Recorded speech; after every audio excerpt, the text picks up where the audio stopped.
Mirror mirror on the wall who is the fairest of them all. ये कहानी सब जानते हैं स्नो वाइट की। बचपन में हमने सबने सुनी है ये कहानी। तो इस कहानी में एक विच होती है जो आईने के ज़रिए अपना फ्यूचर देखती है। आईना और mirror whatever we call it क्या है, मतलब बहुत जगह पे हमने सुना है वास्तु के अनुसार इस डायरेक्शन में आईना मत रखो, बेड के सामने आईना मत रखो। फैमिली में अगर किसी की डेथ हो गई हो तो रात को वो सनसेट आईने ढक दिया करो। ऐसा क्यों कहते हैं? आईनों की कहानी बहुत प्राचीन है, आज की नहीं है। आईना आज से हज़ारों साल पहले से इस्तेमाल होता है स्पिरिट वर्ल्ड का दरवाज़ा खोलने के लिए, दूसरे रेल्म में ट्रैवल करने के लिए, और एक पोर्टल है। Basically mirrors are portals. ऐसा नहीं है कि सारे मिरर्स पोर्टल होते हैं, बट हाँ, some of them are used for conjuring spirits और sending spirits back from here to the other realm. पहले ज़माने में अभी भी एक मान्यता ये है, वेयरवुल्व्स और वैम्पायर जो होते हैं उनकी रिफ्लेक्शन मिरर में कैच नहीं होते हैं। तो क्यों नहीं होता है मिरर में कैच? क्योंकि उस ज़माने में मिरर के पीछे एक थिन सिल्वर कोटिंग हुआ करती थी, और सिल्वर बहुत ही प्योरेस्ट मेटल है, इसमें कोई नेगेटिव एनर्जी कैप्चर नहीं होती है। पर आज की डेट में शायद हो सकती है, क्योंकि अब आईने के पीछे सिल्वर नहीं लगते, दे यूज़ एल्युमिनियम। स्क्राइंग एक बहुत प्राचीन विधि है जिससे डायने या चुड़ैले, विचेस या जो कल्ट प्रैक्टिस करते हैं किसी भी तरह, वो आईने में घंटों तक गौर कर से देखते हैं, उस आईने को एक्टिवेट करके उसमें पानी डालते हैं, और स्क्राइंग के ज़रिए वो अपना फ्यूचर या पास्ट जो भी उनको देखना है वो देख पाते हैं। सो आईना are just not another piece of things जहाँ पे हम सिर्फ अपनी रिफ्लेक्शन देखते हैं।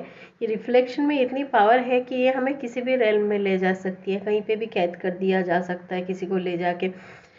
एक ऐसी भी मान्यता है कि अगर किसी बुरी आत्मा को लॉक करना हो तो आईने के सामने एक ब्लैक कैंडल जलाए और फिर उस एनर्जी को वापस भेज दे। पर उसके लिए कुछ मंत्र और सिद्धियों की ज़रूरत होती है, हर कोई ऐसा नहीं कर सकता है। ऐसा करना खतरे से खाली नहीं होता है, क्योंकि एक तरह से आपको पता भी नहीं चलेगा वहाँ से कोई आ रहा है या आपने यहाँ से किसी को भेजा है।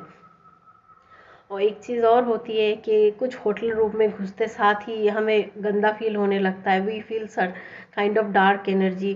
तो अगर आप कभी ऐसे होटल्स में ठहरते हो या कहीं ऐसे किसी के घर गए हो, होम स्टे पे हो, जहाँ रूम में आपको घुसते साथ ही अनईजी लगे, ख़राब लगे, तो आप रात को सनसेट के बाद जब सोने जाते हो आईने को स्पेशली ढक दिया करो किसी चीज़ से। वो ज़्यादा सेफ होता है, क्योंकि उसके ज़रिए कोई स्पिरिट आपको हानि नहीं पहुंचाएगी दूसरी दुनिया से आके। क्योंकि basically they are the windows on the wall जहाँ से स्पिरिट आती जाती रहती, they are basically windows in the wall, जहाँ स्पिरिट आपको ट्रैवल करके वो दूसरे लोक से इस लोक में और इस लोक से दूसरे लोक में जा सकते हैं।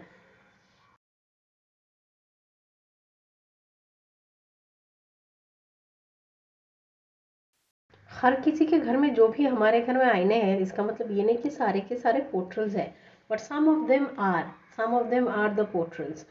तो वास्तु के अनुसार वेस्टर्न या साउदर्न साइड्स में मिरर ना रखें। मिरर के लिए बेस्ट डायरेक्शन नॉर्थ और ईस्ट होता है, और मिरर का शेप स्पेसिफिकली रेक्टेंगुलर या स्क्वायर रखना बेटर होता है। राउंड मिरर्स मना करते हैं रखने के लिए। वैसे कोई खास नहीं है, आप रख भी सकते हैं, बट प्रेफरेबली रेक्टेंगुलर और square are the preferred shapes for mirror, because circle basically is a gateway of portal. Mirror के सामने कैंडल्स ना जलाएं, ब्लैक तो बिल्कुल ही नहीं, क्योंकि जब हम मिरर के सामने कैंडल्स जलाते हैं हो सकता है कि दूसरी दुनिया वाले उसको एक इशारा समझ रहे हो इधर आने के लिए। विंटेज मिरर जो एंटीक मिरर होता है वो मत खरीदिए, और अगर खरीद रहे हैं तो प्रॉपर क्लिनजिंग करने के बाद ही उसको लगाइए या इस्तेमाल कीजिए, और लगाने के बाद गौर कीजिए उसके आसपास का एनर्जी कैसा रहता है, क्योंकि अक्सर ये विंटेज मिरर और एंटीक मिरर जो होते हैं उनमें कुछ ना कुछ एनर्जी अटैच होती है। मे बी पास्ट ओनर की एनर्जी, या वो किस काम के लिए यूज़ किया जाता हो उस चीज़ की एनर्जी, या उस मिरर के सामने क्या हुआ है। सपोज़ कोई ऐसा मिरर है कहीं पे जिसके सामने लोगों ने बहुत वायलेंस किया है, बहुत मारपीट हुआ हो, बहुत झगड़े हुए हो, तो मिरर में उसकी एनर्जी कैप्चर हो जाती है। जब आप उसमें अपना शक्ल देखते हो या उसके आसपास जाते हो, यू फील बिट डिप्रेस्ड। और ये चीज़ें पोस्ट सनसेट ज़्यादा फील होती है, प्री सनसेट नहीं होती है। इसीलिए अगर आप कहीं, आजकल जैसे फैशन है, लोग होम स्टे में रहते हैं कहीं जाके, अगर आप जाके ऐसी जगहों पे रहना प्रेफर करते हो तो मेक श्योर आप सोने से पहले मिरर को कवर कर लो, मिरर को खुला मत छोड़ो। घर में जब किसी की देहांत होता है तो 13वीं तक हमारे हिंदू इसमें हर मिरर को कवर कर दिया जाता है घर के। तो आईने का टूटना अपशगुन माना जाता है। अगर आईना टूट जाता है तो 12 साल के लिए वो बैड लक लेके आता है, कई क्षेत्रों में ये माना जाता है। मिरर्स की जो एनर्जी होती है वो बहुत पावरफुल होती है, बहुत स्ट्रॉन्ग कॉन्डुइट होते हैं मिरर। और अगर आपके घर में कोई एंटीक मिरर है या कुछ ऐसा है जिसके आसपास आपको लगता है एनर्जी हैवी है, तो उसका क्लिनजिंग ज़रूर कराए, वो बहुत ज़रूरी होती है।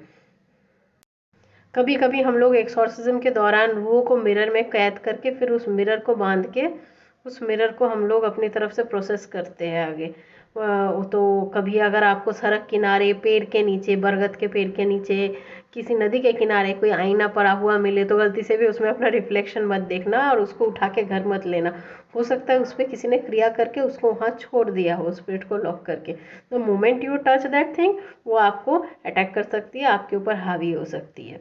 और ये ऐसा नहीं कि आपने टच करते साथ ही जैसे मूवीज में दिखाते हैं वैसा होता है, it takes time to manifest. कोई भी spirit attack all of a sudden वैसा नहीं होता है, जैसी भी तरह का स्पिरिट अटैक हो, it will take time to manifest.